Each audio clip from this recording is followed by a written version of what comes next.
దేవుని అతి ప్రశస్త పరిశుద్ధ నామానికి మహిమ కలుగునుగాక. లైవ్ కార్యక్రమం ద్వారా మరొకసారి వాక్య ధ్యానంలోకి కూడి వచ్చిన దేవుని ప్రజలందరికీ యేసయ్య ప్రశస్త నామంలో వందనాలు తెలియజేస్తూ, దేవుని ప్రియులారా, కార్యక్రమాన్ని ప్రార్థనతో ప్రారంభించుకుందాం. కనికరం కలిగిన యెహోవా తండ్రి, మీ నామానికి మహిమ చెల్లిస్తున్నా. మరొక దినాన్ని మా ప్రభువా మాకు అనుగ్రహించినందుకు వందనాలు. లైవ్ కార్యక్రమం ద్వారా వాక్యధ్యానం చేయబోతున్న విశేషమైన మీ కృపా సహాయం ఇచ్చి మహి పొందండి. కనెక్ట్ అవుతున్న బిడ్డలందరినీ యేసునామములో మా ప్రభు మీరు దీవించండి. మీ హస్తం తోడుగుంచి అభిషేకించి ఆశీర్వదించి మహిమ ఘనత ప్రభావాలు మీరే పొందుకొని ప్రార్థన విని అలాగూ చేయబోతున్న స్తోత్రం. లెక్కలని స్తుతులు మీకే చెల్లిస్తూ, కృతజ్ఞతాస్తుతులు మీకే చెల్లిస్తూ సమస్త మహిమ కారణం అద్భుతాలు ఆశ్చర్య కార్యాలు చేసిన నజరేయుడైన యేసయ్య శక్తి కలిగిన నామమున ప్రార్థించి స్తుతించి అడిగి వేడుకొనుచున్నాను ప్రియ పరలోక తండ్రి, ఆమేన్. మంచి దేవుని ప్రియులారా, మరొక దినాన లైవ్ కార్యక్రమాన్ని జరుపుకోవడానికి దేవుడు అనుగ్రహించిన కృపను బట్టి దేవునికి స్తోత్రాలు చెల్లిస్తూ, మరి కార్యక్రమంలో ముందుకు వెళ్ళడానికి ముందు మన మధ్యలో దేవుని ప్రియులారా, మన ప్రియులు శ్రీ అజారి జయకుమార్ మాస్టర్ గారి యొక్క తల్లిగారు శ్రీమతి అజారి ప్రేమలతమ్మ గారి యొక్క 5వ వర్ధంతి సందర్భంగా దేవుని యందు నిద్రించిన ప్రభు పిలుపునందుకున్న అమ్మగారు ప్రేమలతమ్మ గారిని జ్ఞాపకం చేసుకుంటూ, దేవుడు ఆ కుటుంబానికి విడవబడిన బిడ్డలందరికీ దేవుడు తన కృప ఆదరణ కలగచేయాల్సిందిగా కార్యక్రమ పక్షాన దేవుణ్ణి వేడుకుంటూ, ఆ కుటుంబానికి దేవుడు తన ఆత్మ అభిషేకంతో నింపి పరిశుద్ధాత్మ ఆదరణ కలగచేయాలని మా ప్రార్థన. ఆ కుటుంబాన్ని దేవుడు దీవించి ఆశీర్వదించుగా, ఆమేన్. మరి ఈ సందర్భంలో దేవుని ప్రియులారా, మన మధ్యలో పిల్లలు జాయ్ క్యాథరిన్ ముందుకొచ్చి దేవుని నామాన్ని స్తుతిస్తూ పాట పాడిన అనంతరం వాక్య ధ్యానంలోకి వెళ్దాం.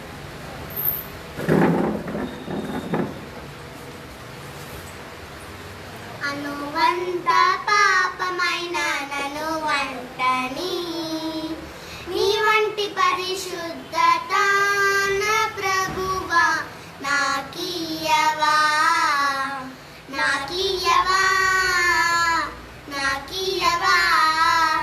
అనువంత పాపమైన నన్ను వంటని నీ వంటి పరిశుద్ధత నా ప్రభువా నాకియ్యవా నాకియ్యవా నాకియ్యవా. చిన్న పాపమేనని మిన్నకుంటిని, కొంచెం అగ్ని కాల్చెను అడవి అంతయు. చిన్న పాపమేనని మిన్నకుంటిని, కొంచెం అగ్ని కాల్చెను అడవి అంతయు. పాపము పరిపక్వమాయెను, విడుదలనీయవా ఈ ఘోర పాపికి. పాపము పరిపక్వమాయెను, విడుదలనీయవా ఈ ఘోర పాపికి. అనువంత పాపమైన నన్ను అంటని నీ వంటి పరిశుద్ధత నా ప్రభువా నాకియ్యవా నాకియ్యవా నాకియ్యవా. త్రోవ త్రప్పిపోతిని మార్గమెరుగక, పడిన స్థితి నుండి లేవలేకుంటిని. త్రోవ తప్పిపోతిని మార్గమెరుగక, పడిన స్థితి నుండి లేవలేకుంటిని. పాపపు ఊబిలో పడి ఉంటిని, నీ చేయి చాచి విమోచించవా. పాపపు ఊబిలో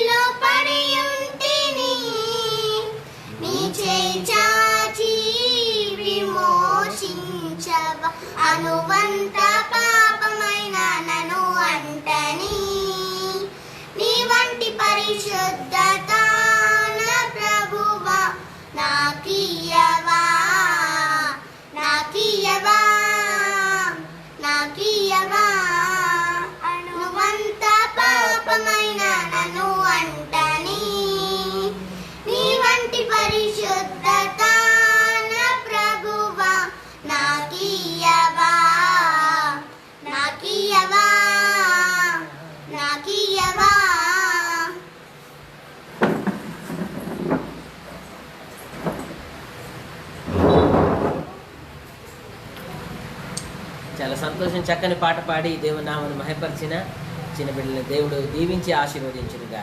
ఆమె. దేవుని ప్రియులారా, మరి లేఖన భాగంగా నేటి ధ్యానాంశంగా మార్కు సువార్త 4వ అధ్యాయము 35 నుంచి 41 వరకు చదువుతాం. దయచేసి చిత్తగించండి. మార్కు సువార్త 4వ అధ్యాయం 35 నుంచి 41. ఆ దినమే సాయంకాలం అయినప్పుడు ఆయన అద్దరికి పోవుదామని వారితో చెప్పగా వారు జనులను పంపివేసి ఆయన ఉన్న పాటున చిన్న దోణిలోనికి తీసుకుపోయారు. ఆయన వెంబడి మరికొన్ని దోణులు వచ్చాయి. అప్పుడు పెద్ద తుఫాను రేగి ఆయన ఉన్న దోణి మీద అలలు కొట్టినందున దోణి నిండిపోయింది. ఆయన దోణి ఆమరమున తలగడగ మీద తలవాల్చుకొని నిద్రించుచుండెను. వారాయనను లేపి, బోధకుడా, మేము నశించిపోవచ్చున్నాము, నీకు చింత లేదా అని ఆయనతో అనిరి. అందుకు ఆయన లేచి గాలిని గద్దించి నిశ్శబ్దమై ఊరకుండమని సముద్రముతో చెప్పగా గాలి అణిగి మిక్కిలి నిమ్మలమాయెను. అప్పుడు ఆయన, మీరెందుకు భయపడుచున్నారు, మీరింకను నమ్మిక లేక ఉన్నారా అని వారితో చెప్పెను. వారు మిక్కిలి భయపడి, ఈయన ఎవరో, గాలియు సముద్రమును ఈయనకు లోబడుచున్నవని ఒకరితో ఒకరు చెప్పుకొనిరి. ప్రార్థన. కనికరం కలిగిన యెహోవా తండ్రి, మీ నామానికి మహిమ చెల్లిస్తున్నా. చదవబడిన లేఖన భాగాన్ని బట్టి మీకు లెక్కలని స్తుతులు, స్తోత్రాలు, కృతజ్ఞతలు చెల్లిస్తున్నా. మరొక దినాన మా ప్రభా ఇదిగో లైవ్ కార్యక్రమం జరుపుకునే కృపను, సహాయాన్ని మీరు మాకు అనుగ్రహించినందుకు వందనాలు. పరిశుద్ధుడైన దేవా, ప్రార్థన చేస్తున్నా, విశేషమైన మీ కృప చేత నన్ను నింపండి ప్రభా. మీ మాటలు మీరు పలికిస్తున్న నేను పలకబోతుండగా నాకు విరోధంగా పోరాడాలని, మాటల ప్రవాహాన్ని అడ్డుకోవాలని చూసే సకల దురాత్మ దుష్ట చీకటి అంధకార శక్తులను నజరేయుడైన యేసయ్య శక్తి కలిగిన నామములో బంధిస్తున్నా. మీరు బంధించి వేయండి. మీ ప్రజలు మీ వాక్కు ఆలకిస్తుండగా వారికి విరోధంగా పోరాడాలని చూసే సకల దురాత్మ దుష్ట చీకటి అంధకార శక్తులను నజరేయుడైన యేసయ్య శక్తి కలిగిన నామములో బంధిస్తున్నా. మీరు బంధించి వేయండి. మీ రక్తకోట్ల భద్రత, దేవదూతల కాపుదల, అగ్నికంచె మా చుట్టూరు వేయండి. ఆత్మదేవ మా మధ్యలో బలంగా సంచారం చేసి మీ కార్యాలు జరిగించి మహి పొందమని ప్రార్థన విని అలాగూ చేయబోతున్న స్తోత్రాలు.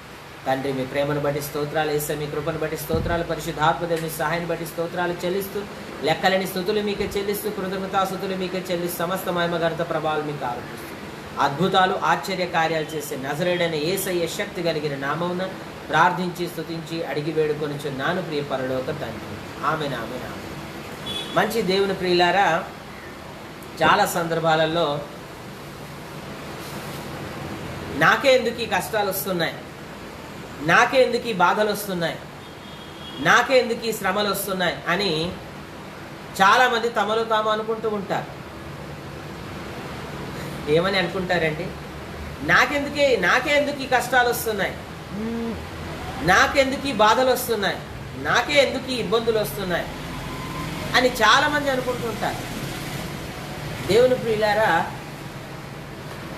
సజీవులకే కష్టాలు వస్తాయండి, మృతులకు కష్టాలు రావు కదా. జీవించున్న వారికే కష్టాలు వస్తాయండి, చనిపోయిన వారికి కష్టాలు రావు కదా. కాబట్టి మనం జీవించున్నన్ని రోజులు ఏదో ఒక చిన్న చిన్నగా కష్టం మనకు ఎదురవుతున్నప్పుడు మనం కంగారు పడాల్సిన అవసరం లేదు. చిన్న చిన్నగా కష్టం మన జీవితంలో ఎదురవుతున్నప్పుడు మనం ఆందోళన చెందాల్సిన అవసరం లేదు. కష్టాలు వస్తాయి, వాటంతట అవే తొలగిపోతాయి దేవునికి. కాబట్టి ధైర్యం తెచ్చుకొని మనం దేవుని కృపలో ముందుకు సాగాలి. ఇజ్రాయెల్ దేశంలో 2 సముద్రాలు ఉన్నాయి. ఒకటి గలిలీ సముద్రం, రెండవది మృత సముద్రం. దేవుని ప్రియులారా, ఇజ్రాయెల్ దేశంలో గల 2 సముద్రాల్లో మొదటిది గలిలీ సముద్రం, రెండవది మృత సముద్రం. పరిశుద్ధ గ్రంథంలో మృత సముద్రం మీద ఏ తుఫాను వచ్చినట్టు లేదు. తుఫాన్లన్నీ ఎక్కడ వచ్చాయి? గలిలీ సముద్రం మీదనే వచ్చినట్టు మనం చూస్తున్నాం. దేవుని ప్రియులారా, జాగ్రత్తగా గమనించండి. మృత సముద్రం అనేది మృతులైన వారికి సాదృశ్యంగా ఉన్నది. గలిలీ సముద్రం అనేది సజీవులైన వారికి సాదృశ్యంగా ఉన్నది. సజీవులుగా ఉన్న వారి జీవితంలోనే తుఫాన్లు వస్తాయండి.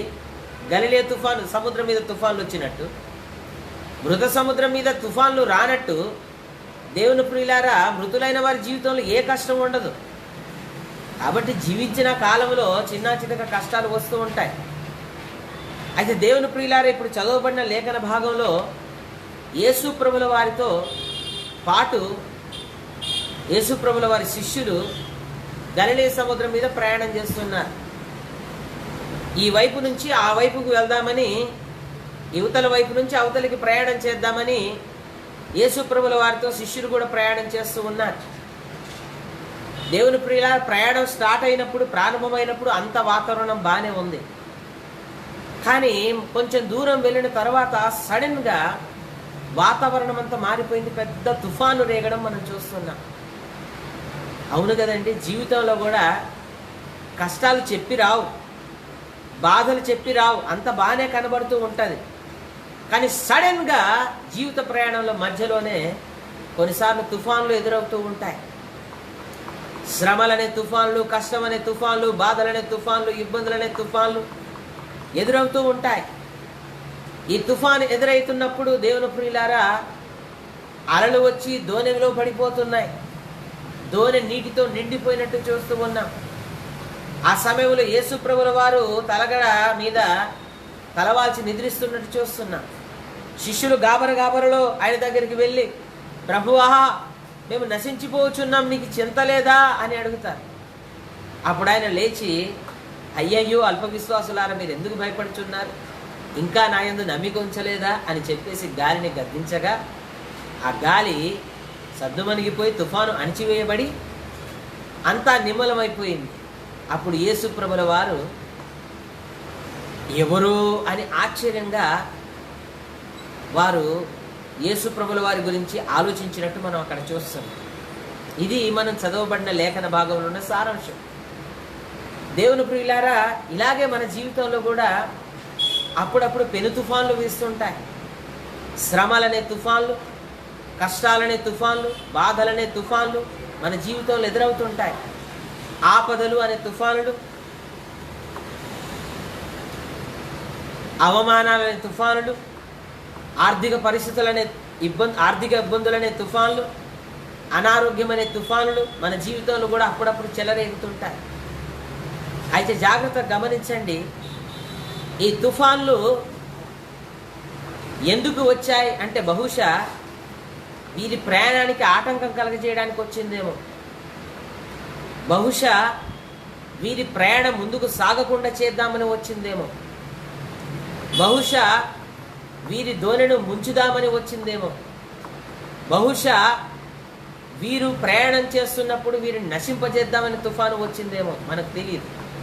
కానీ అద్భుతం ఏంటంటే దేవుని ప్రియులారా, ఆ 3 విషయాలు కూడా జరగలేదు. తుఫాను వచ్చింది కానీ వారిని ముంచలేకపోయింది. దేవునికి మహిమ కలుగును గాక. హల్లెలూయా. చదవండి, ఎంత అద్భుతమైన మాట. దేవుని ప్రియులారా, అప్పుడు పెద్ద తుఫాను రేగి, మార్కు సువార్త 4వ అధ్యాయం 37వ వచనం. అప్పుడు పెద్ద తుఫాను రేగి ఆయన ఉన్న దోణి మీద అలలు కొట్టినందున దోణి నిండిపోయెను. దోణి నిండిపోయింది కానీ దోణి మునిగిపోలేదు. దేవునికి మహిమ కలుగును గాక. నీ జీవితంలో సమస్యలు నిండి ఉండవచ్చు, కానీ అద్భుతం చెప్పాలా, అవి నిన్ను ముంచలేవు. దేవునికి స్తుతి కలుగును గాక. హల్లెలూయా. నీ జీవితం అంతా సమస్యలు ఉండొచ్చు. దోణి ఏ విధంగా నీటి చేత నింపబడిందో, దోణి ఏ విధంగా అల్ల చేత కప్పబడిందో, నీ జీవితం కూడా సమస్యల చేత కప్పబడుచున్నదేమో, సమస్యల చేత నింపబడి ఉన్నదేమో, సమస్యల చేత నిండిపోయి ఉందేమో, కష్టాల చేత, బాధల చేత, ఇబ్బందుల చేత నీ జీవితం కూడా నిండి ఉందేమో. కానీ అద్భుతం ఏంటంటే దోణి నీటితో నిండింది కానీ మునిగిపోలే. నీ జీవితంలో కూడా దేవుని ప్రియులారా ఎన్ని తుఫాన్లైనా రావచ్చు కానీ అవి నిన్ను ముంచలే. దేవునికి మహిమ కలుగును గాక. హల్లెలూయా. సహోదరుడా, సహోదరి, భయపడిపోతున్నావా? ఈ తుఫాను తప్పకుండా నన్ను ముంచివేస్తుందని నువ్వు అనుకుంటున్నావా? ఈ తుఫాను నన్ను ముంచివేస్తుందని నువ్వు భయపడుతున్నావా? కలవరపడుతున్నావా? దయచేసి ఎప్పుడు అలా జరగదు. ఎందుకు తెలుసా? నీ దోణిలో యేసు ప్రభుల వారు ఉన్నారు. దేవునికి స్తుతి కలుగును గాక. హల్లెలూయా. నీ జీవితంలో యేసు ప్రభుల వారు ఉన్నంత కాలం, నీ జీవితంలో యేసు ప్రభుల వారు ఉన్నన్ని రోజులు ఏ సమస్య, ఏ తుఫాను నిన్ను ముంచి వేయలేదు. దేవునికి మహిమ కలుగును గాక. హల్లెలూయా. Just believe that. నమ్ముదాన్ని సహోదరుడా. సమస్యలు వస్తాయండి, కష్టాలు వస్తాయండి. బ్రతుకున్న వాళ్ళకే కష్టాలండి బాబు. చనిపోయిన వారికి ఏ కష్టం ఉండదు. అలాగని చనిపోదామా? చనిపోలేం కదా. చనిపోవడం పాపం కూడా. ఆత్మహత్య చేసుకోకూడదు. ఆత్మహత్య పాపం. మరి ఏం చేయాలి? బ్రతికున్నప్పుడే సమస్యలని మనం జయించాలి. ఆ సమస్య మనల్ని ముంచదు అని మనం అర్థం చేసుకోవాలి. దేవునికి స్తుతి కలుగును గాక. అల వెంబడి అలా ఆ దోణి మీద కప్పుతున్నప్పుడు ఆ దోణి నీటితో నిండిపోయింది. ఆ నిండిపోయి మునగడానికి సిద్ధంగా ఉంది. నీ జీవితం కూడా సమస్య వెంబడి సమస్య, బాధ వెంబడి బాధ, కష్టం వెంబడి కష్టం, ఇబ్బంది వెంబడి ఇబ్బంది వచ్చి నిన్ను కప్పుతూ ఉంటే, వచ్చి నీ జీవితంలో నిండుతూ ఉంటే, నువ్వు కూడా బహుశా భయపడిపోతున్నావేమో, నువ్వు కూడా బహుశా దిగులు పడుతున్నావేమో, నువ్వు కూడా బహుశా కృంగిపోతున్నావేమో, నువ్వు కూడా బహుశా కృషించిపోతున్నావేమో, నువ్వు కూడా బహుశా ఆందోళన చెందుతున్నావేమో, నువ్వు కూడా బహుశా చింతిస్తూ ఏం చేయాలో అర్థం కాని పరిస్థితుల్లో బిక్కుబిక్కుమంటున్నావేమో. కానీ అద్భుతం ఏంటి తెలుసా? యేసు ప్రభువు నీ జీవితంలో ఉన్నాడు కాబట్టి, యేసు ప్రభుల వారు నీ దోణిలో ఉన్నాడు కాబట్టి నీ దోణి మునగదు. దేవునికి స్తుతి కలుగునుగా. నీ జీవితం కూడా మునగదు. ఎందుకంటే నీ జీవితంలో ఎవరున్నారు? యేసు ప్రభుల వారు ఉన్నారు. నీ జీవితంలో ఉన్న యేసు ప్రభుల వారు నీ జీవితంలో ఎదురైన తుఫాను కంటే గొప్పవాడు. దేవునికి మహిమ కలుగునుగా. నీ దోణిలో ఉన్న యేసు ప్రభుల వారు నువ్వు ప్రయాణం చేస్తున్న సముద్రం కంటే గొప్పవాడు. నీ జీవితంలో చెలరేగుతున్న తుఫాను కంటే గొప్పవాడు. సహోదరుడా, సహోదరి, నీ జీవితంలో ఎదురవుతున్న ప్రతి సమస్య కంటే దేవుడు గొప్పవాడనే సంగతి నీకు తెలుసా? నీ జీవితంలో ఎదురవుతున్న ప్రతి ఇబ్బంది కంటే దేవుడు గొప్పవాడనే సంగతి నీకు తెలుసా? నీ జీవితంలో ఎదురవుతున్న ప్రతి బాధ కంటే దేవుడు గొప్పవాడనే సంగతి నీకు తెలుసా? ఒక్క మాట చేత నీ సమస్యను తారుమారు ఆయన చేయగలడని నీకు తెలుసా? నీ జీవితంలో ఎదురైన తుఫానులు ఆయన గద్దించగలడని నీకు తెలుసా? నీ జీవితంలో ఎదురవుతున్న తుఫాన్లు ఆయన కేవలం ఒక నోటి మాట చేత ఆయన నిమ్మలపరచగలడని నీకు తెలుసా? నీకు గనక ఆ విషయం అర్థమైతే నువ్వెప్పుడు ఆందోళన చెందావు. దేవునికి మహిమ కలుగును గాక. గలిలయ సముద్రం మీద తుఫాన్లు వచ్చాయి, కానీ ఒక్క తుఫాను కూడా శిష్యులను ముంచలేకపోయింది. దేవునికి మహిమ కలుగును గాక. నిన్ను కూడా ఏ సమస్య ముంచలేరు. దేవునికి స్తుతి కలుగును గాక. వస్తాయి, నిన్ను భయపెట్టడానికి సమస్యలు వస్తాయి, నిన్ను బాధ పెట్టడానికి సమస్యలు వస్తాయి, నిన్ను ఇబ్బంది పెట్టడానికి సమస్యలు వస్తాయి, నీవు ఆందోళన గురి కావడానికి సమస్యలు వస్తాయి, నీ జీవితంలో దేవుని చిత్తం నెరవేరకుండా ఉండడానికి సమస్యలు ఎదురవుతూ ఉంటాయి. కానీ అద్భుతం ఏంటి తెలుసా? నిన్ను ముంచేసే శక్తి వాటికి లేదు. దేవునికి మహిమ కలుగును గాక. స్కాట్లాండ్ దేశానికి సంబంధించిన మిషనరీ ఆఫ్రికా ఖండాన్ని బయలుదేరారు. చీకటి ఖండం, ఇప్పటికీ కూడా ఆఫ్రికా చీకటి లాగానే ఉంటుంది. దేవుని ప్రియులారా, ఆ కాలంలో ఇంకా ఎంత భయంకరంగా ఉండేది. అలాంటి భయంకరమైన పరిస్థితుల్లో క్రీస్తు ప్రేమను చాటడానికి, క్రీస్తు సువార్తను ప్రకటించడానికి, ఆఫ్రికాలో జరుగుతున్న బానిస వ్యాపారాన్ని ఆపివేయడానికి, భయంకరమైన చీకట్లో ఉన్న ప్రజల జీవితాల్లో వెలుగు నింపడానికి డేవిడ్ లివింగ్స్టన్ అనే గొప్ప దైవజనుడు అక్కడికి బయలుదేరి వెళ్ళినప్పుడు దేవుని ప్రియులారా, అతని ఎదుట 1000 గ్రామాలకు సువార్త ప్రకటన చేయాలనే ఒక పెద్ద దర్శనం ఉంది. ఆ దర్శనం చేత పట్టుకొని ఆ 1000 గ్రామాలకు సువార్త ప్రకటించడానికి అక్కడికి వెళ్తే అతని జీవితం అంతా సజావుగా సాఫీగా జరిగింది అనుకుంటున్నారా? భయంకరమైన శ్రమలు వచ్చాయి, భయంకరమైన కష్టాలు వచ్చాయి, భయంకరమైన బాధలు వచ్చాయి, భయంకరమైన ఇబ్బందులు వచ్చాయి. తోటి క్రైస్తవుల నుంచి అతనికి కష్టాలు వచ్చాయి, తోటి స్కాటిష్ క్రైస్తవుల నుంచి అతనికి ఎన్నో ఇబ్బందులు వచ్చాయి. దేవుని ప్రియులారా, జాగ్రత్తగా గమనించండి. ఒక మంచి పని చేద్దామన్నప్పుడు ఏదో ఒక ఆటంకం ఎదురవుతుంటుంది. ఒక మంచి కార్యం జరిగిద్దామనుకుంటే ఏదో ఒక అడ్డంకి ఎదురవుతుంటుంది. 10 మందికి మేలు చేద్దామనుకుంటే ఏదో ఒక ఆటంకాన్ని, అడ్డుబండను, సాతానుడు తీసుకొస్తూ ఉంటాడు. అతని జీవితంలో కూడా ఆటంకాలు ఎదురయ్యాయి. దేవుని ప్రియులారా, భయంకరమైన శ్రమల గుండా అతను ప్రయాణం చేసేశారు. త్రోవలేని అరణ్యంలో ప్రయాణం చేసేశారు. 1000 గ్రామాలకు సువార్త ప్రకటించాలని పెద్ద ఉద్దేశం, పెద్ద దర్శనం అతని దగ్గర ఉంది, అతని ఎదుట ఉంది. దేవుని ప్రియులారా, త్రోవలేని అరణ్యములు నడవాలి, త్రోవలేని పరిస్థితుల్లో అతను జీవించాలి. భయంకరమైన విషసర్పాలు, భయంకరమైన విషకీటకాలు, భయంకరమైన దోమలు, విషపురుగులు, భయంకరమైన సర్పాలు, క్రూర మృగాలు, అలాంటి భయంకరమైన పరిస్థితుల్లో అక్కడ అతను జీవించాలి. అన్ని సొఫిస్టికేటెడ్ ఉన్న పరిస్థితుల్లో ఆయన వదిలేసి చీకటి ఖండమైన ఆఫ్రికాకు వెళ్ళినప్పుడు ఎన్నో ఇబ్బందులు అతని జీవితంలో ఎదురొచ్చాయి. దేవుని ప్రియులారా, కానీ ఏ ఇబ్బంది కూడా అతన్ని ఏం చేయలేకపోయింది, ముంచి వేయలేకపోయింది. దేవునికి స్తుతి కలుగును గాక. హల్లెలూయా. 29,000 కిలోమీటర్లు కాలి నడకన ప్రయాణం చేశాడు. 29,000 కిలోమీటర్లు కాలినడకన ప్రయాణం చేసేసి 1000 గ్రామాలకు సువార్తను ప్రకటింపచేసేసి, దేవుని ప్రియులారా, ఆ ప్రజలను ఉత్తేజవంతులను చేసి, ఆ ప్రజలకు విద్యను అభ్యసింపజేసి, ఆ ప్రజలకు వైద్యాన్ని అందజేసేసి, చీకటి ఖండమైన ఆఫ్రికా ఖండాన్ని వెలుగు ఖండంగా ఆయన మార్చారు. దేవునికి స్తుతి కలుగును గాక. హల్లెలూయా. అయితే ఇదంతా సాఫీగా జరగలేదు దేవుని ప్రియులారా. ఎన్నో కష్టాలు, ఎన్నో బాధలు, ఎన్నో ఇబ్బందులు, ఎన్నో శ్రమలు ఎన్నో వచ్చాయి. కానీ అద్భుతం ఏంటంటే అతని జీవితంలో అవి ఏవి అతన్ని ముంచలేకపోయాయి. దేవునికి మహిమ కలుగును గాక. హల్లెలూయా. సహోదరుడా, సహోదరి, నీ జీవితంలో కూడా ఎదురవుతున్న కష్టాలు, బాధలు, ఇబ్బందులు నిన్ను ముంచివేయవు. అధైర్యపడకు, చింతించకు, కలత చెందకు, కలవరపడకు. నీ జీవితంలో కష్టాలు ఎదురవుతున్నాయి, కలత చెందుతున్నావా? ఇబ్బందులు ఎదురవుతున్నాయి, కలత చెందుతున్నావా? ఈ ఇబ్బందులు నీ జీవితాన్ని ముంచివేస్తాయని నువ్వు అనుకుంటున్నావా? ఈ సమస్యలనే తుఫాను, ఈ బాధలనే తుఫాను నిన్ను అతలాకుతలం చేసి ముంచివేస్తుందని నువ్వు అనుకుంటున్నావా? అలా జరిగే పరిస్థితి లేదు. ఎందుకంటే అలా జరిగే ప్రసక్తే లేదు. ఎందుకంటే యేసు ప్రభుల వారు నీతో ఉన్నారు. దేవునికి మహిమ కలుగును.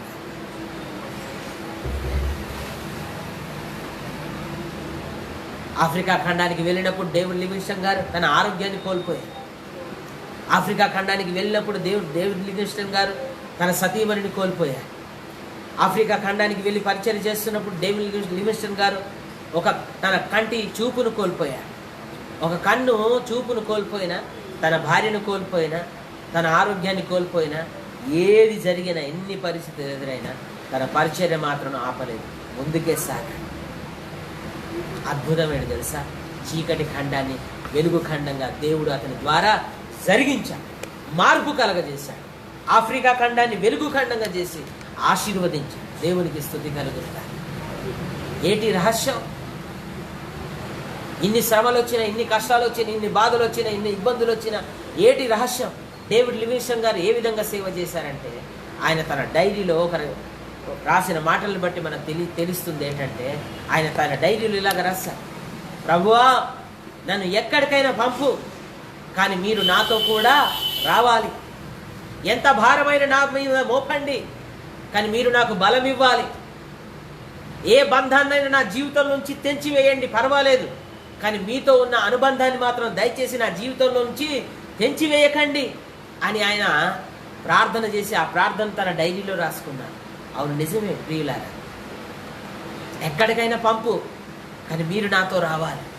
ఎంత భారాన్నైనా నా మీద మోపు, కానీ మీరు నన్ను బలపరచాలి. ఏ బంధాన్నైనా నా జీవితం నుంచి తెంచివేయండి, పర్వాలేదు, కానీ మీతో ఉన్న అనుబంధాన్ని మాత్రం తెంచివేయకండి అని ఎప్పుడైతే డేవిడ్ లివింగ్స్టన్ గారు ప్రార్థన చేశారో, దేవుడు తనతో కూడా ఉన్నాడు. తన కష్టంలో ఉన్నాడు, తన బాధలో ఉన్నాడు, తన ఇబ్బందిలో ఉన్నాడు. ఆ భయంకరమైన పరిస్థితుల్లో డేవిడ్ లివింగ్స్టన్ గారు మునిగిపోకుండా దేవుడే కాపాడాడు. దేవునికి స్తుతి కలుగునుగా. సహోదరుడా, సహోదరి, నువ్వు కూడా ఈ ప్రార్థన చేస్తే ఏ సమస్య నిన్ను ముంచివేయదు, ఏ బాధ నిన్ను ముంచివేయదు, ఏ కష్టం నిన్ను ముంచివేయదు, ఏ ఇబ్బంది నిన్ను ముంచివేయదు. ధైర్యంగా నువ్వు ముందుకు సాగుతావు. దేవునికి మహిమ కలుగునుగా. హల్లెలూయా. నెంబర్ 1, తుఫాను వచ్చింది కానీ శిష్యుల్ని ముంచివేయలేదు. నెంబర్ 2, తుఫాను వచ్చింది కానీ వారు గమ్యము చేరకుండా వారిని ఆపలేకపోయింది. దేవునికి స్తుతి కలుగునుగాక. హల్లెలూయా. తుఫాను వచ్చింది కానీ వారిని ముంచలేకపోయింది. నీ జీవితంలో కూడా తుఫాను రావచ్చు, కానీ నిన్ను ముంచలేవు. నెంబర్ 2, తుఫాను వచ్చింది కానీ వారి గమ్యస్థానాన్ని చేరకుండా వారిని ఆపలేకపోయింది. దేవునికి మహిమ కలుగునుగాక. నీ జీవితంలో కూడా ఎదురవుతున్న తుఫాన్లు బట్టి, అయ్యో, నా గమ్యస్థానాన్ని నేను చేరుతానా లేదా, నా గోల్ నేను రీచ్ అవుతానా లేదా, నేను అనుకున్నది సాధిస్తానా లేదా అని నువ్వు బహుశా అనుకుంటూ ఉన్నావేమో. కానీ దేవుడి సేవకుడిగా నేను నీతో చెప్తున్న మాట ఏంటి తెలుసా? దేవుని ప్రేరేపణ బట్టి ఎన్ని తుఫాన్లు వచ్చినా ఖచ్చితంగా నీ గమ్యస్థానానికి నువ్వు చేరుకుంటావు.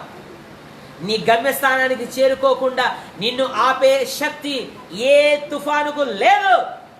ఆ విషయం నీకు అర్థం కావాలి. ఎస్, శిష్యుల జీవితంలో తుఫాను వచ్చింది, శిష్యుల జీవితంలో కష్టం వచ్చింది, శిష్యుల జీవితంలో బాధ వచ్చింది, శిష్యుల జీవితంలో ఇబ్బంది వచ్చింది.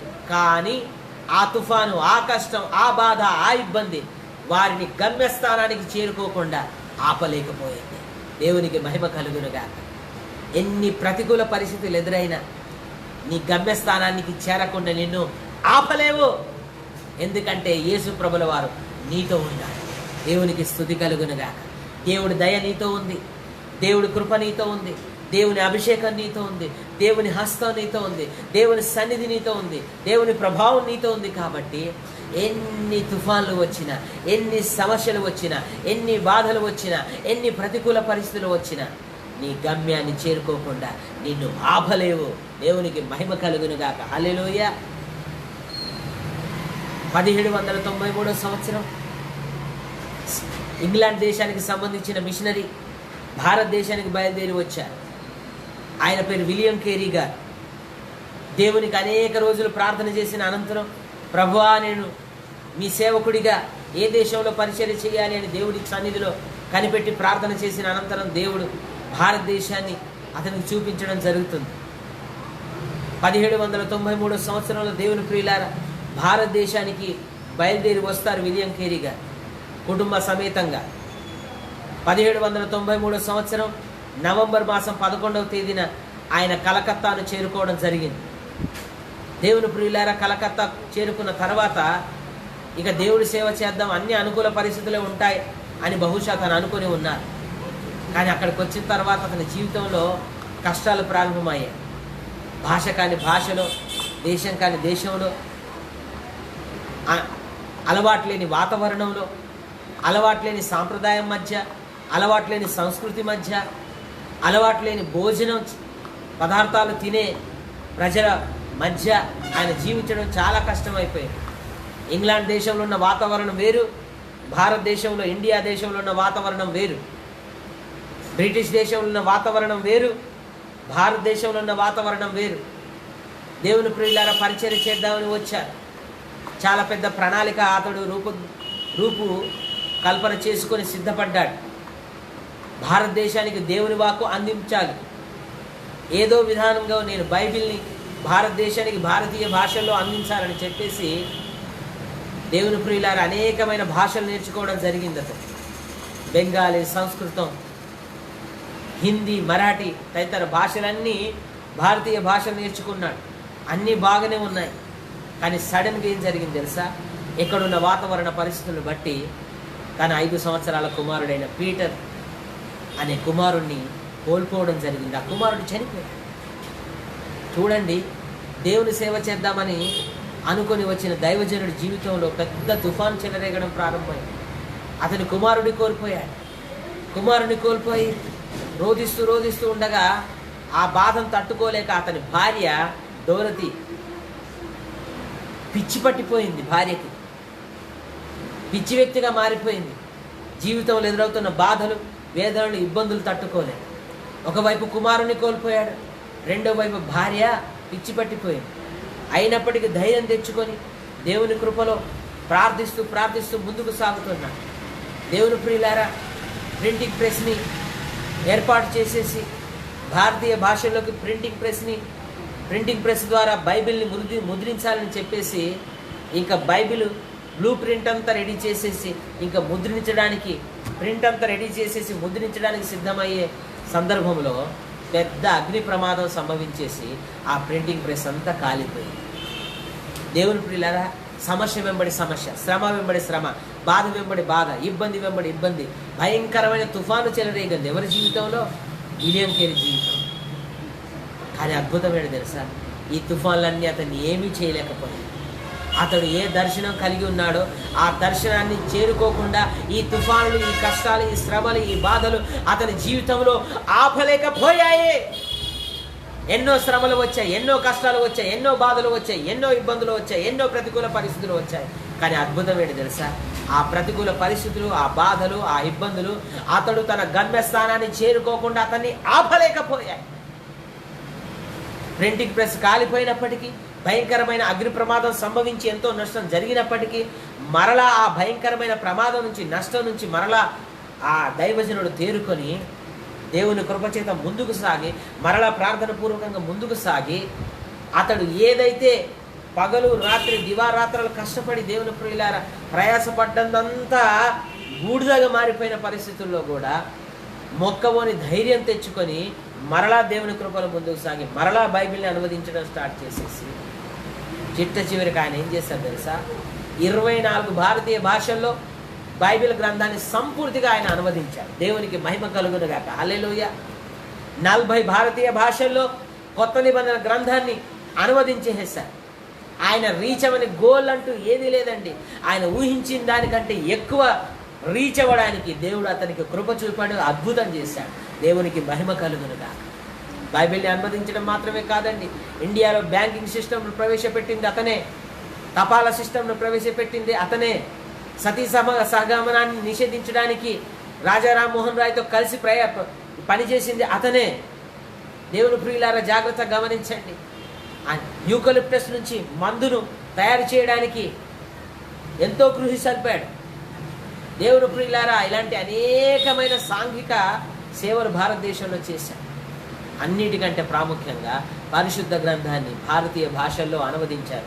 ఈరోజు మన చేతుల్లో కనబడుతున్న తెలుగు పరిశుద్ధ గ్రంథం కూడా విలియం కేరీ గారు పడ్డ శ్రమ ఫలితమే. దేవునికి మహిమ కలుగునుగా. హల్లెలూయా. సహోదరుడి సహోదరుడా, అతని జీవితంలో ఎన్నో కష్టాలు వచ్చాయి, అతని జీవితంలో ఎన్నో బాధలు వచ్చాయి, అతని జీవితంలో ఎన్నో ఇబ్బందులు వచ్చాయి, అతని జీవితంలో ఎన్నో ప్రతికూల పరిస్థితులు వచ్చాయి. కానీ అతని గమ్యస్థానం చేరుకోవడాన్ని ఆపలేకపోయాయి. సహోదరుడా సహోదరి, నీ జీవితంలో బహుశా ఎదురవుతున్న కష్టాలను బట్టి, బాధలను బట్టి, ఇబ్బందులను బట్టి నువ్వు అనుకుంటున్నావేమో, అయ్యో ఇక నా జీవితంలో నా గోల్స్ రీచ్ అవ్వలేను, నా టార్గెట్స్ నేను రీచ్ అవ్వలేను, నేను అనుకున్న స్థితికి చేరుకోలేను, నేను అనుకున్నది సాధించలేను, నా ఆరోగ్యం సహకరించట్లేదు, నా ఆర్థిక పరిస్థితులు సహకరించలేదు, నా జీవితంలో ఎదురవుతున్న ఆటంకాలను బట్టి నేను ముందుకు సాగలేకపోతున్నాను అని బహుశా నువ్వు అనుకుంటున్నావేమో. కానీ నీ జీవితంలో ఎదురయ్యే ఆటంకాలు కానీ, నీ జీవితంలో ఎదురయ్యే ఆర్థిక ఇబ్బందులు కానీ, నీ జీవితంలో ఎదురయ్యే అనారోగ్య పరిస్థితులు కానీ, నీ జీవితంలో ఎదురయ్యే అవమానాలు కానీ, నీ జీవితంలో ఎదురయ్యే ఆపదలు కానీ ఏవి కూడా నీవు నీ గమ్యస్థానాన్ని చేరకుండా ఆపలేవు.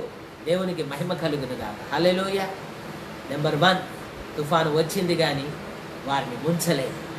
నెంబర్ 2, తుఫాను వచ్చింది కానీ వారు వారి గమ్యస్థానాన్ని చేరకుండా ఆపలేదు. నెంబర్ 3, తుఫాను వచ్చింది కానీ వారిని నశింపచేయలేదు. దేవునికి మహిమ కలుగునుగా. హల్లెలూయా. నీ జీవితంలో వస్తున్న తుఫాను బట్టి ఇంకా నా పని అయిపోయింది అని నువ్వు అనుకుంటున్నావేమో. నో, దయచేసి ఎప్పుడు అనుకో. నీ పక్షాన దేవుడు ఉన్నాడు, నీతో కూడా దేవుడు ఉన్నాడు. నీ హస్తం పట్టుకొని ఆయన నడిపిస్తాడు. నీ జీవితంలో ఎదురయ్యే ప్రతి శోధనను ఆయన ఏం చేస్తాడు? లయం చేస్తాడు. నీ జీవితంలో ఎదురవుతున్న ప్రతి తుఫానును ఆయన నిమ్మలపరుస్తాడు. నీ జీవితంలో ఎదురవుతున్న ప్రతి కష్టాన్ని ఆయన దూరపరుస్తాడు. ప్రతి ప్రతికూలతను ఆయన దూరపరుస్తాడు. కోరుకున్న రేవునకు ఆయన నిన్ను నడిపిస్తాడు. దేవునికి మహిమ కలుగును గాక. హల్లెలూయా. తుఫాను వచ్చింది కానీ వారిని నశింపచేయలేకపోయింది. ఇంగ్లాండ్ దేశంలో పేద కమ్మరి కుటుంబంలో జాన్ బన్యన్ అనే దైవజనుడు జన్మించాడు. దేవుని ప్రియులారా, చాలా చిన్నతనంలోనే తన తల్లిని కోల్పోయాడు. చాలా చిన్నతనంలోనే తన తోబుట్టు తన చెల్లిని కోల్పోయాడు. తండ్రి పెద్ద శ్రద్ధ చూపకపోవడాన్ని బట్టి అతని జీవితంలో ఎన్నో కష్టాలు ఎదురయ్యాయి. ఆ కష్టాలన్నీ, ఆ బాధలన్నీ, ఆ ఇబ్బందులన్నీ ఓర్చుకొని దేవుని ప్రియులారా, దేవుని సేవకుడిగా దేవుడు అతన్ని తీర్చిదిద్దాడు. ఆ తర్వాత అతని జీవితంలో మంచి దైవజనుడిగా మారి సువార్త చేయడం ప్రారంభించాడు. సువార్త చేయడం ప్రారంభిస్తే అతని జీవితంలో అనేక కష్టాలు ఎదురయ్యాయి. అతని జీవితంలో అనేక ఇబ్బందులు ఎదురయ్యాయి. కొంతమంది మూర్ఖులైన జనాలు, అజ్ఞానులైన జ్ఞానము లేని జనాలు సువార్త ఎందుకు చేస్తున్నా, సువార్త ప్రకటన చేయకూడదని చెప్పేసి అతన్ని బంధించేసి ఇంగ్లాండ్ దేశంలోని బెడ్ఫోర్డ్ చెరసాలలో బంధించడం జరుగుతుంది. నువ్వు సువార్త చెప్పడం మానేస్తావా, ఇప్పుడే నీకు విడుదల వస్తుంది. లేదా నువ్వు సువార్త చెప్పడం మానేయను నువ్వు అంటే మాత్రం నీ చెరసాల శిక్ష ఇలాగే కొనసాగుతుందని చెప్పేసి ఆయనను ఆ చెరసాల అధికారులు హెచ్చరించారు. అప్పుడు ఆయన అన్నారు, మీరేమైనా చేయండి, కానీ నేను సువార్త చెప్పడం ఆపే ప్రసక్తి లేదు. ఒకవేళ మీరు నన్ను ఇప్పుడే విడుదల చేస్తే నేను ఇప్పుడే ఇదిగో వెళ్ళి సువార్త చెప్పడం ప్రారంభిస్తాను అనేసరికి ఇంకా అతని జీవితంలో శ్రమలు ఎక్కువైపోయాయి. ఇంకా అతని జీవితంలో దేవుని కోసం నిలబడ్డప్పుడు దేవుని ప్రియులారా, లోకంతో కాంప్రమైజ్ అయిపోయినప్పుడు ఏ కష్టం రాదు, లోకంతో కాంప్రమైజ్ అయిపోయినప్పుడు ఏ బాధ రాదు, లోక ప్రజలతో కాంప్రమైజ్ అయిపోయినప్పుడు ఏ ఇబ్బంది రాదు. కానీ దేవుని పక్షాన్ని నిలబడ్డప్పుడే ఇబ్బందులు వస్తుంటాయి. యథార్థంగా నిలబడ్డప్పుడే ఇబ్బందులు వస్తాయి. మంచి కోసం నిలబడ్డప్పుడు ఇబ్బందులు వస్తాయి. నీతి కోసం, యథార్థత కోసం మనం నిలబడ్డప్పుడు ఇబ్బందులు వస్తుంటాయి. దేవుని ప్రియుల అయినప్పటికీ పర్వాలేదు, డోంట్ వరీ. ఎందుకు తెలుసా? నీతి పక్షాన నిలబడ్డప్పుడు కొన్ని ఇబ్బందులు రావచ్చు, కానీ ఆ ఇబ్బంది కంటే దేవుని మహిమ మన జీవితంలో అధికంగా రాబోతుంది. దేవునికి స్తుతి కలుగునుగా. హల్లెలూయా. దేవుని కోసం నిలబడ్డాడు. 12 సంవత్సరాల కఠినమైన కారాగార శిక్షణ అనుభవించారు. ఎవరు? జాన్ బన్యన్ గారు. దేవుని ప్రియులారా, కఠినమైన కారాగార శిక్ష అనుభవిస్తే ఇంకా జాన్ బన్యన్ పని అయిపోయింది. ఇంకా అతడు ఆ చెరసాలలోనే బహుశా చనిపోతాడని చాలామంది అనుకుని ఉండొచ్చు. కానీ అద్భుతం ఏంటి తెలుసా? అసలు అలా జరగలేదు. ఆ చెరసాలలో ఉన్న పరిస్థితిని కూడా తను అనుకూలమైన పరిస్థితిగా మార్చుకున్నారు. ఎవరు? జాన్ బన్యన్ గారు. 12 సంవత్సరాల చెరసాలలో ఉంటే ఒక్క నిమిషం కూడా వ్యర్థపరచకుండా తన చెరసాలలో ఉన్న సమయాన్ని బైబిల్ చదవడానికి ఉపయోగించారు. తన తోటి ఖైదీలకు సువార్త చెప్పడానికి ఉపయోగించారు. దేవునికి ప్రార్థన చేయడానికి, దేవునికి స్తుతించడానికి ఉపయోగించారు. అంత మాత్రమే కాదు, దేవుడు తనకు అనుగ్రహించిన తలంపులను బట్టి ఒక పుస్తకం రాయడానికి కూడా సమయాన్ని ఉపయోగించారు. తను 12 సంవత్సరాల కఠిన కారాగార శిక్షలో ఉన్నప్పుడు రాయబడిన పుస్తకమే యాత్రికుని ప్రయాణం. దేవుని ప్రియులారా, ఆ పుస్తకం 100 కంటే అధికమైన భాషలలో ప్రచురింపబడింది. 100 కంటే అధికమైన భాషలలో తర్జుమా చేయబడి ప్రచురింపబడింది. మీకు విషయం తెలుసా? ఈరోజు కూడా పరిశుద్ధ గ్రంథమైన బైబిల్ తర్వాత అత్యధికంగా అమ్ముడుపోతున్న పుస్తకం ఏదంటే యాత్రికుని ప్రయాణమే. జాన్ బన్యన్ గారు రాసిన యాత్రికుని ప్రయాణం. దేవునికి స్తుతి కలుగునుగా. ఎంత అద్భుతం అండి! జాన్ బన్యన్ గారి పని అయిపోయింది. ఇంకా అతను చెరసాలలోనే మ్రగ్గి చనిపోతాడేమో అనుకున్నారు, కానీ చనిపోలేదు. ఆ సమయము దేవునికి మహిమ తీసుకొచ్చే విధంగా ఒక అద్భుతమైన పుస్తకాన్ని రాశారు. ఆ పుస్తకమే యాత్రికుని ప్రయాణం. పరిశుద్ధ గ్రంథం తర్వాత అత్యధికంగా అమ్ముడుపోతున్న పుస్తకమే అది. ఆ తర్వాత 12 సంవత్సరాల తర్వాత చెరసాల నుంచి విడుదల పొందారు. విడుదల పొంది బయటికి వచ్చేసి బెడ్ఫోర్డ్ బాప్టిస్ట్ చర్చిలో సంఘ కాపరిగా నియమితులయ్యారు. సంఘ కాపరిగా నియమితులై అద్భుతమైన పరిచర్య చేస్తూ 6 పుస్తకాలు మరలా రాసి 6 పుస్తకాలు ప్రింట్ చేసేసారు. ఆ తర్వాత అతను చనిపోవడానికి ముందు 16 పుస్తకాలు మరలా రాసి 16 పుస్తకాల ప్రింటింగ్కి ఇవ్వడం జరిగింది. ఈ విధంగా దేవుని ప్రియులారా ఎంతో అద్భుతమైన పరిచర్య చేసింది. కానీ అతని జీవితంలో ఎదురైన చెరసాల అతన్ని ఏమాత్రం నశింపలేకపోయింది. సరికదా, దేవునికి మహిమ తెచ్చే గొప్ప సాధనంగా మారేలాగా ఆ చెరసాల అనుభవం అతనికి తోడ్పడింది. దేవునికి స్తుతి కలుగునుగాక. హల్లెలూయా. సహోదరుడా, సహోదరి, దయచేసి జాగ్రత్తగా గమనించు. నీ జీవితంలో ఎదురవుతున్న కష్టాలను బట్టి, నీ జీవితంలో ఎదురవుతున్న బాధలను బట్టి, నీ జీవితంలో ఎదురవుతున్న ఇబ్బందులను బట్టి, నీ జీవితంలో ఎదురవుతున్న ప్రతికూల పరిస్థితులను బట్టి బహుశా నువ్వు అనుకుంటున్నావేమో, నా పని అయిపోయింది, నా పరిస్థితి ఇంకింతే, ఇక నా జీవితంలో నేనేం సాధించలేదు, ఇక నా జీవితం చరమ దశకు వచ్చేసిందేమో, నా జీవితం ఇంకా ఆఖరి ఘడియకు వచ్చేసిందేమో, ఇంకింతే నేను నా పరిస్థితి అని బహుశా నువ్వు అనుకుంటున్నావు. కానీ సహోదరుడు, సహోదరి, మేలు చేయటానికి దేవుడు నీతో కూడా ఉంటాడు. ఖచ్చితంగా ఆయన నీ జీవితం మునగకుండా నిన్ను కాపాడుతాడు. నీ గమ్యం చేరడానికి దేవుడు నీకు సహాయం చేస్తాడు. నీ జీవితంలో ఎదురవుతున్న తుఫాన్లు బట్టి, బాధలను బట్టి నువ్వు నశించుకోకుండా దేవుడు నిన్ను కాపాడుతాడు. తన కనికరం కలిగిన హస్తంలో భద్రపరిచి క్షేమంగా నిన్ను అద్దరికి చేరుస్తాడు. కాబట్టి సహోదరుడా, సహోదరి, దయచేసి ఆధైర్యపడు, దయచేసి కృంగిపో, దయచేసి కృషిపో. నీ జీవితంలో మేలు చేయడానికి దేవుడు తోడుకుంటాడు. మదర్ తెరీసా గారు ఎక్కడో యుగోస్లేవియా దేశంలో స్కోప్జే అనే చిన్న గ్రామంలో పుట్టారు. 18 సంవత్సరాల వయసులో సొంత కుటుంబాన్ని, బంధువుల్ని, తల్లిదండ్రులను అందరినీ వదిలేసి దేశం కాని దేశమైన ఇండియాకు వచ్చేసారు. ఇండియాకు వచ్చేసినప్పుడు ఆమెకి ఇక్కడ భాష తెలియదు, ప్రజల గురించి అవగాహన లేదు, ఇక్కడ పరిస్థితుల గురించి అవగాహన లేదు, ఏం చేయాలో అర్థం కాని పరిస్థితి. 20 సంవత్సరాలు దేవుని ప్రియులారా ఆమె ఒక స్కూల్లో ఉపాధ్యాయురాలుగా పనిచేయడం ప్రారంభించారు. 20 సంవత్సరాలు స్కూల్లో ఉపాధ్యాయురాలుగా ఉన్నారు. అయ్యో, నేను దీనికోసం రాలేదు కదా, కేవలం విద్యార్థులకు పాఠాలు చెప్పడానికి రాలేదు కదా, ప్రజలకు సేవ చేయడానికి వచ్చాను. కానీ నేను ఒక స్కూల్లో టీచర్గా ఉంటున్నాను, నా విజన్ అనేది నెరవేరట్లేదు, నా దర్శనం అనేది నెరవేరట్లేదు అని చాలా బాధపడిపోయేవారు. అప్పుడు అలా బాధపడుతూ ప్రార్థన చేస్తుంది. తండ్రి, ఏ ఉద్దేశంతో నన్ను భారతదేశానికి పంపారు, ఏ లక్ష్యంతో నన్ను భారతదేశానికి పంపారు, ఏ ఆలోచనతో నన్ను భారతదేశానికి పంపారు, దయచేసి ఆ లక్ష్యాన్ని, ఆ ఉద్దేశాన్ని, ఆ దర్శనాన్ని నెరవేర్చు ప్రభువా అని ప్రార్థన చేసినప్పుడు ఒకరోజు ప్రయాణం చేస్తూ ఉన్నారు రైల్లో. దేవుని స్వరం ఆవిడ విన్నారు. దేవుడు ఆవిడతో మాట్లాడాడు. నా కుమార్తె, ఇక నుంచి ఈ కాన్వెంట్ స్కూల్లో పాఠాలు చెప్పడం ఆపే. నీ ఎడ్ల నేను ఒక ఉద్దేశాన్ని కలిగి ఉన్నాను, గొప్ప ప్రణాళిక కలిగి ఉన్నాను, గొప్ప ఉద్దేశాన్ని కలిగి ఉన్నాను. ఆ ఉద్దేశం నీ జీవితంలో నెరవేర్చబోతున్నాను. ఇదిగో, నువ్వు నీ జీవితంలో ఎదురవుతున్న ఈ పరిస్థితుల గురించి చింతించకు. నీ ఎడల నేను ఒక ఉన్నతమైన ప్రణాళిక కలిగి ఉన్నాను. ఆ ప్రణాళిక నెరవేరుస్తాను.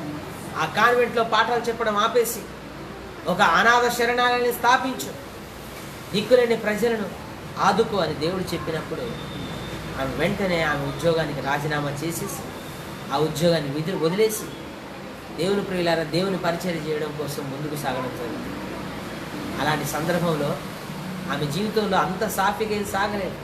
ఎన్నో కష్టాలు వచ్చాయి, ఎన్నో బాధలు వచ్చాయి, ఎన్నో ఇబ్బందులు వచ్చాయి, ఎన్నో ప్రతికూల పరిస్థితులు ఎదురయ్యాయి, ఆర్థికపరమైన ఇబ్బందులు ఎన్నో ఎదురయ్యాయి, అవమానాలు ఎన్నో ఎదురయ్యాయి, ఆపదలు ఎన్నో ఎదురయ్యాయి, అనారోగ్య పరిస్థితులు ఎన్నో ఎదురయ్యాయి. కానీ అద్భుతం ఏంటి తెలుసా? అవేమి కూడా ఆమె యొక్క గమ్యాన్ని చేరుకోవడాన్ని ఆపలేకపోయాయి. దేవునికి స్తుతి కలుగును గాక. హల్లెలూయా. దేవుని ప్రియులారా, 2 సార్లు ఆమె గుండెపోటు వచ్చింది తెలుసా? 1983 సంవత్సరంలో మొదటిసారి, 1989 సంవత్సరంలో రెండోసారి. 2 సార్లు గుండెపోటుకు గురయ్యారు. అయినప్పటికీ ఆ బాధలన్నీ తట్టుకొని, ఆ బాధలన్నీ భరించి ముందుకు సేవా జీవితంలో ముందుకు సాగుతూనే ఉన్నారు. ఆమె జీవిత కాలంలో దేవుని ప్రియులారా 10 లక్షల కంటే ఎక్కువ మందిని సేవా పరిచర్యలో సాధనాలుగా ఆమె తయారు చేశారు. 100 దేశాల్లో 519 సంస్థలను ఆమె స్థాపించి పేదలకి, నిర్భాగ్యులకి, అనాథ పిల్లలకి ఆమె ఆశ్రయం కల్పించారు. ఎన్నో శ్రమలు పడ్డారు, ఎన్నో బాధలు పడ్డారు, ఎన్నో ఇబ్బందులు పడ్డారు. కానీ వాటన్నిటిని అధిగమించేసి దేవుడి కృపలో ఆమె కోరుకున్న గమ్యస్థానాన్ని చేరుకున్నారు. సహోదరుడా, సహోదరి, నీ జీవితంలో కూడా అనేక తుఫాన్లు వస్తున్నాయా? ఆ తుఫాన్లు బట్టి బాధపడుతున్నావా? అధైర్యపడకు, బాధపడకు. ఖచ్చితంగా దేవుడు నీకు తోడుగుంటాడు, సహాయం చేస్తాడు. ఏ తుఫాను నిన్ను ముంచివేయలేదు. తుఫాన్లు రావచ్చు, కానీ తుఫాన్లు నిన్ను ముంచివేయలేదు. నీ జీవితంలో తుఫాన్లు రావచ్చు, కానీ తుఫాన్లు నీ గమ్యస్థానాన్ని చేరకుండా నిన్ను ఆపలేదు. నీ జీవితంలో తుఫాన్లు రావచ్చు, కానీ అవి నిన్ను నశింపచేయలేదు. సరికదా? దేవుని మహిమ ఏంటో నీకు తెలియజేస్తాయి, దేవుని గొప్పతనం ఏంటో నీకు తెలియజేస్తాయి, దేవుని శక్తి ఏంటో నీకు తెలియజేస్తాయి, దేవుని ప్రభావం ఏంటో నీకు తెలియజేస్తాయి. సహోదరుడా, సహోదరి, బహుశా నువ్వు ఆపదలు ఎదుర్కొంటున్నావేమో జీవితంలో. బహుశా ఆప్తులు నీకు దూరం అయిపోయారేమో. బహుశా ఆర్థిక పరిస్థితులు బాగాలేవేమో. బహుశా అనారోగ్యంతో బాధపడుతున్నావేమో. బహుశా నీ జీవితంలో అనేకమైన ఆటంకాలు ఎదురవుతున్నాయేమో. నీ జీవితంలో అనేక శ్రమలు, కష్టాలు, సమస్యలు ఎదురవుతున్నాయేమో. వాటిని బట్టి నువ్వు కృంగిపోతున్నావేమో. వాటిని బట్టి నువ్వు కృషించిపోతున్నావు. ఇక నా జీవితం ఇంతే, నా జీవితం అయిపోయిందని నువ్వు అనుకుంటున్నావు. అని సహోదరి గమనించు. తుఫాన్లు రావచ్చేమో కానీ అవి నిన్ను ముంచివేయలేవు. తుఫాన్లు రావచ్చేమో కానీ నీ గమ్యాన్ని చేరకుండా అవి నిన్ను ఆపలేవు. తుఫాన్లు రావచ్చేమో కానీ అవి నిన్ను నశింపచేయలేవు. ఖచ్చితంగా నీవు కోరుకున్న నీ గమ్యస్థానానికి నువ్వు చేరుకోబోతున్నావు. నీ గోల్స్ నువ్వు రీచ్ కాబోతున్నావు. నీ కలలు నీవు నీ జీవితంలో నెరవేరడం చూడబోతున్నావు. దేవుని ప్రణాళిక నీ జీవితంలో నువ్వు నెరవేరడం చూడబోతున్నావు. దేవుని శక్తిని నీ జీవితంలో చూడబోతున్నావు. దేవుని మహిమను చూడబోతున్నావు. దేవుని కృపను చూడబోతున్నావు. దేవుని అభిషేకాన్ని నువ్వు చూడబోతున్నావు. దేనికోసం ప్రార్థన చేస్తున్నావు? అది నీ జీవితంలో జరగబోతుంది చేస్తున్నా. దేనికోసం నువ్వు దేవునికి మొరపెడుతున్నావు? అది నీ జీవితంలో జరగబోతుంది చేస్తున్నావు. నీ జీవితంలో తుఫాన్లన్నీ యేసునామములో నిమ్మలం కాబోతున్నాయి. దేవుడు నీ జీవితంలో ఎదురవుతున్న తుఫానును గద్దించబోతున్నాడు. పరిస్థితులన్నీ నీ జీవితంలో ప్రశాంతమైన స్థితిలోకి మారబోతున్నాయి. పరిస్థితులన్నీ నీ జీవితంలో అనుకూలంగా మారిపోబోతున్నాయి. ప్రతికూల పరిస్థితులన్నీ దేవుడు తొలగింపజేయబోతున్నాడు. అనుకూలమైన పరిస్థితులు నీ జీవితంలో దేవుడు అనుగ్రహించబోతున్నాడు. దేవుడు నిన్ను దీవించబోతున్నాడు, ఆశీర్వదించబోతున్నాడు. అధైర్యపడకు, ధైర్యం తెచ్చుకో. దేవుడు నిన్ను విడిచిపెట్టేవాడు కాదు. మధ్యలోనే నిన్ను విడిచిపెట్టే దేవుడు కాదు. నిన్ను కోరుకున్న రేవు వరకు దేవుడు ఏం చేస్తారు?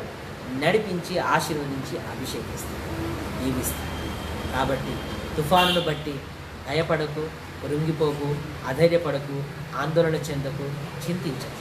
తుఫాన్లు వస్తాయి కానీ నిన్ను ముంచవు. తుఫాన్లు వస్తాయి కానీ నీ గమ్యానికి ఆటంకం కలగచేయవు. గమ్యస్థానాన్ని ఖచ్చితంగా చేరుకుంటావు. తుఫాన్లు రావచ్చు కానీ అవి నీకు ఏమి హాని చేయలేవు. ఎందుకంటే దేవుడు నీతో ఉన్నాడు. సహోదరుడు ధైర్యం తెచ్చుకో, సహోదరి ధైర్యం తెచ్చుకో. ఖచ్చితంగా దేవుడి ప్రణాళిక దేవుడు నీ జీవితంలో తానే నెరవేర్చబోతున్నాడు, ఆశీర్వదించబోతున్నాడు. ఈ పరిశుద్ధ మాటలు దేవుడు మన వెలుగులో ఫలింపజేసి ఆశీర్వదించును గాక. ఆమేన్, ఆమేన్. ఈ సందర్భంలో పాస్టమ్మ గారు ముందుకొచ్చి మనల్ని ప్రార్థనలోకి నడిపిస్తారు. అందరూ ప్రార్థనలోకి ఏకీభవించాల్సిందిగా మనవి చేస్తూ ఉన్నారు. God bless you all. ప్రార్థనలో ఏకీభవించాలి.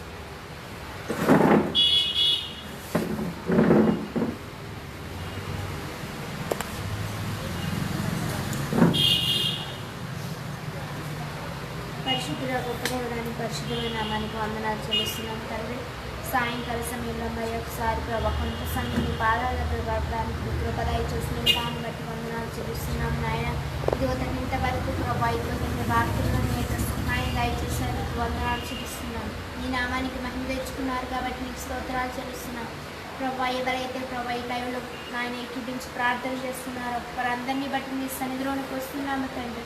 వారి అక్కర్లన్నీ ఎరిగిన దేవుడవు తండ్రి ప్రభా. వారందరినీ పాదాల దగ్గర పెడుతున్నాము దేవ.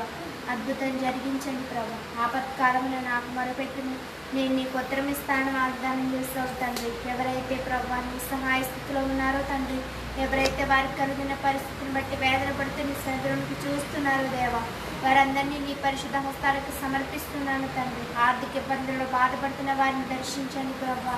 నాయన నీ కృప వారి మీద రానివ్వమని వేడుకుంటున్నాను. ప్రతి విధమైన ప్రభా ఇదిగో దిగులును దూరపరచండి ప్రభా. ప్రతి విధమైన చింతను దూరపరచండి ప్రభా. వారికి తోడుగా ఉండి ఆర్థికంగా వారిని నాయన బలం పొందుకోవడానికి సహాయం చేయండి తండ్రి. అద్భుతం జరిగించండి.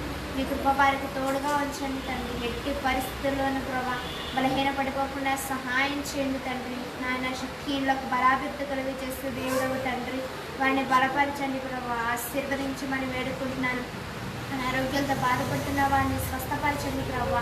బలవనాథని ఆయన ఒక్కసారి సెలవిస్తే ప్రభా 2 సార్లు భక్తుడికి వినబడినట్లుగా వాక్యం సెలవిస్తామని ప్రభా. నీ బలాన్ని వారి జీవితాల్లో కనుపరచమని వేడుకుంటున్నాను. వారి జీవితాల్లో నీ కృపను విడుదల చేయమని వేడుకుంటున్నాను తండ్రి. నీవు తప్ప వేడుకుంటున్నాము తండ్రి. అద్భుతం జరిగించమని వేడుకుంటున్నాను తండ్రి. సహాయం చేయండి ప్రభా. బలహీనలకు ఊతమిచ్చే దేవుడవు తండ్రి. ఆయన నీ కృప వారి మీద విడుదల చేయమని వేడుకుంటున్నాను తండ్రి. సంపూర్ణమైన ఆరోగ్యం, దీర్ఘాయుష్ వారి జీవితాలు విడుదల చేయమని వేడుకుంటున్నాను తండ్రి. ప్రతి విధమైన ఆరోగ్య ప్రభావం యేసునామములో ఖండిస్తున్నాను తండ్రి. వారి మీద నీ కృపని విడుదల చేస్తున్నాము తండ్రి. సంపూర్ణమైన ఆరోగ్యాన్ని వారి జీవితాల్లో విడుదల చేస్తున్నాము తండ్రి. ప్రతి విధమైన చింతను యేసునామములో దూరపరచండి ప్రభా. ప్రతి విధమైన కృంగుబాటును యేసునామములో దూరపరచండి ప్రభా. ప్రతి విధమైన నిరాశ నిస్పృహాన్ని యేసునామములో బంధిస్తున్నాము తండ్రి. ప్రతి విధమైన ఒంటరితనాన్ని తోడుగా ఉండమని వేడుకుంటున్నాను తండ్రి. సహాయం చేయమని వేడుకుంటున్నాను తండ్రి. అదేవిధంగా ప్రభు ఎవరైతే ప్రభా బిడ్డలు లేకుండా ఉన్నారో వారిని దర్శించమని వేడుకుంటున్నాను. వారి గర్భాన్ని మీరు తెరవండి తండ్రి, అద్భుతం జరిగించి సహాయం చేయండి తండ్రి. ఒంటరితనంతో ఎంతమంది బాధపడుతున్నారో తండ్రి, వారందరినీ మీరు కనికరించమని వేడుకుంటున్నాను. ఒంటరిగా ఉండను నీవే నిన్ను సురక్షితంగా నివసింపజేస్తామని వాగ్దానాన్ని వారి జీవితాలు విడుదల చేస్తున్నాను తండ్రి. అదేవిధంగా ప్రభు ఉద్యోగ ప్రయత్నాల్లో ఎంతమంది నిరాశిస్తూ ఉన్నారు వారందరినీ జ్ఞాపకం చేసుకోండి ప్రభా. నిశ్చయముగా నీ చేతుల కష్టార్జితం అనిపిస్తామనే వాగ్దానాన్ని వారి జీవితాలు విడుదల చేస్తున్నాము తండ్రి. అద్భుతం జరిగించండి, వారందరినీ మీరు జ్ఞాపకం చేసుకోండి ప్రభా. సంవత్సరాల తరబడి వివాహాల కోసం ఎదురు చూస్తున్న వారిని మీరు జ్ఞాపకం చేసుకోండి ప్రభా. ఏకాంగుల సంసారాలుగా చేస్తే దేవుడవు తండ్రి, వారి జీవితాల కార్యం జరిగించి అద్భుతం జరిగించిన నామానికి మహిమ తెచ్చుకోమని వేడుకుంటున్నాను తండ్రి. ఎవరైతే ప్రభా పరిస్థితిని బట్టి వేదన పడుతున్నారో వారందరినీ మీరు దర్శించమని వేడుకుంటున్నాను. నిస్సహాయకులు ఉన్న వారందరినీ దర్శించమని వేడుకుంటున్నాను. వారందరినీ పాదాలు పట్టుకోవడానికి కృప దయచేయమని వేడుకుంటున్నాను. వాక్యం ద్వారా వారిని బలపరచండి ప్రభా. వారితో మీరు మాట్లాడమని వేడుకుంటున్నాను తండ్రి. దర్శనాల ద్వారా కళ ద్వారా మాట్లాడమని వేడుకుంటున్నాను తండ్రి. స్వరం ద్వారా వారితో మాట్లాడని ప్రభా. వారిని బలపరచండి ప్రభా. ప్రతి విషయంలో నీ యొక్క సహాయం దయచేయండి తండ్రి. ఆర్థికంగా బలపరచండి ప్రభా. నాయన ఎంతమంది నాయన కుటుంబ సమస్యలతో వేదన పడుతున్నారు తండ్రి, వారందరినీ మీరు జ్ఞాపకం చేసుకొని విడిపోయిన భార్యాభర్తలను కలపండి ప్రభావ. ఐక్యత కలిగి చేసే ఆత్మని వారి జీవితాలు విడుదల చేయమని వేడుకుంటున్నాను. ప్రతి విధమైన డిస్టర్బెన్స్ని దూరపరచండి ప్రభా. నాయన వారి జీవితాల్లో నీ కృపను బహుగా విస్తరింపచేయండి తండ్రి. నీ కృపలో బలం పొందుకోవడానికి సహాయం చేయండి తండ్రి. నాయన భార్యాభర్తల మధ్య ప్రభా ఇద్దరు ఐక్యత సమాధానం కలిగించేయండి ప్రభా. అసమాధానాన్ని దూరపరచండి ప్రభా. ఒకరిలో ఒక ప్రేమ ఐక్యత కలిగి జీవించడానికి కృప దయచేయండి తండ్రి. క్షమించే మనసు వారికి కలిగచేయండి దేవా. ఎదుటి వారు తప్పు చేసినప్పుడు వారిని నాయన సహించే మనసు వారికి దయచేయమని వేడుకుంటున్నాను తండ్రి. ప్రేమ అనేక దోషములకు కప్పుతుందని వాక్యం సెలవిస్తా ఉన్నది ప్రభా. నీ ప్రేమతో నాయన ప్రజలందరినీ మీరు నింపమని వేడుకుంటున్నాను తండ్రి. ప్రతి ఒక్క పరిస్థితిని తీర్చేయగల శక్తి నీకు ఉంది కాబట్టి మా పరిస్థితుల మధ్య మీరు సంచరించమని వేడుకుంటున్నాను తండ్రి. మా కుటుంబాల మధ్య మీరు సంచరించమని వేడుకుంటున్నాను తండ్రి. వారి పరిస్థితులన్నీ నీ స్వాధీనం తీసుకోమని వేడుకుంటున్నాను తండ్రి. సహాయం చేయండి ప్రభా. ఈ లైవ్లో పాల్గొంటున్న వారు ఆఫ్లైన్లో వీక్షిస్తున్న ప్రతి ఒక్కరిని మీరు దర్శించండి ప్రభా. దీవించి ఆశీర్వదించండి ప్రభా. కరోనా ప్రభావంతో నాయన దేశాలు అల్లాడిపోతా ఉన్నాయి తండ్రి. కరోనా ప్రభావం నుంచి ఏసునామములో విడుదల ఇచ్చేయండి తండ్రి. ప్రతి ఒక్కరిని కృపలో రావడానికి సహాయం చేయండి తండ్రి. నీ కృపలో వారిని భద్రపరచండి ప్రభా. నీ రెక్కల్లో ఉన్న ఆరోగ్యం వారికి కలుగచేయండి తండ్రి. నాయన నా దాగు చోటు నీవే శ్రమలో నీవు నన్ను ఆవరిస్తామని వాక్యం సెలవిస్తా ఉన్నది ప్రభా. శ్రమలో ప్రతి ఒక్కరికి తోడుగా ఉండండి ప్రభా. ఎలాంటి అనారోగ్యం ఎవరి మీద పడకుండా సహాయం చేయండి ప్రభా. దుష్టుని చూపు ఎవరి మీద పడకుండా సహాయం చేయండి తండ్రి. నీ పరిశుద్ధ రక్తకోటలో భద్రత దయచేయండి. వారి ప్రాణాత్మ శరీరం నుండి పరిశుద్ధ రక్తాన్ని ప్రోక్షింపచేయండి తండ్రి. హాస్పిటల్లో ఉన్న వారికి సంపూర్ణమైన స్వస్థత విడుదల చేస్తున్నాము తండ్రి. అద్భుతం జరిగించండి. ప్రతి ఒక్కరిని దీవించి ఆశీర్వదించండి. ఇతర ఆశీర్వాదం ప్రతి ఒక్కరికి దయచేయండి. చంటి బిడ్డలను జ్ఞాపకం చేసుకోండి, వృద్ధులను జ్ఞాపకం చేసుకోండి. సంపూర్ణమైన ఆరోగ్యం దీర్ఘాయుష్ వారి జీవితాల్లో విడుదల చేయమని వేడుకుంటున్నాను. కీళ్ళ బాధలతో బాధపడుతున్న వారిని దర్శించండి ప్రభా. కీళ్ళ నొప్పులతో బాధపడుతున్న వారికి స్వస్థత దయచేయండి తండ్రి. నీ రక్తంలోని శక్తి వారి జీవితాలను విడుదల చేయమని వేడుకుంటున్నాను. షుగర్ నార్మల్ రిపోర్ట్ రావడానికి సహాయం చేయండి. బీపీస్ అన్ని నార్మల్గా ఉండడానికి సహాయం చేయండి ప్రభా. ప్రతి ఒక్కరి మీద పరిశుద్ధ రక్తాన్ని ప్రోక్షింపచేయండి. ప్రతి కుటుంబం మీద పరిశుద్ధ రక్తాన్ని ప్రోక్షింపచేయండి. మరణకరమైన పరిస్థితుల నుంచి ప్రతి ఒక్కరిని మీరు దాటింప చేయమని వేడుకుంటున్నాను. నీ కృపను ప్రతి ఒక్కరి మీద విడుదల చేసిన నామానికి మహిమ తెచ్చుకోమని ప్రార్థన మీ యొక్క సహాయాన్ని బట్టి వందనాలు చెల్లిస్తూ ప్రభా ఇదిగో పాల్గొన్న ప్రతి ఒక్కరిని పరిశుద్ధ హస్తాలకు మరి ఒకసారి సమర్పిస్తూ యేసు ప్రభు పరిశుద్ధ నామమున వేడుకొంచున్నాం మా పరమ తండ్రి. ఆమేన్. మన పరమ తండ్రి ప్రేమ కుమారుడైన యేసు ప్రభుల వారి దివ్య కృప పరిశుద్ధాత్మ దేవుని అన్యోన్య శక్తివంతమైన దివ్య మనోహర సావాసం లైవ్ ద్వారా కార్యక్రమాన్ని వీక్షించిన ప్రతి ఒక్కరికి, అలాగే ఆఫ్లైన్లో కార్యక్రమాన్ని వీక్షించబోయే ప్రతి ఒక్కరికి తోడుగుండి కృపాశీర్వాదాలు నడిపించిన గాక. ఆమేన్. ఆమేన్.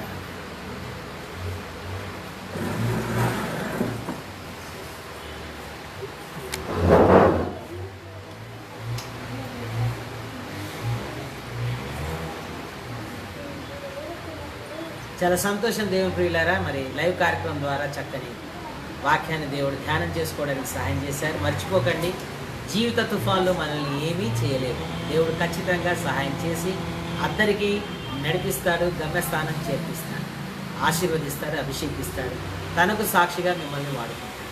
దేవుడు మిమ్మల్ని అందరినీ దీవించి ఆశీర్వదించిన దాకా. God bless you all. Praise the lord.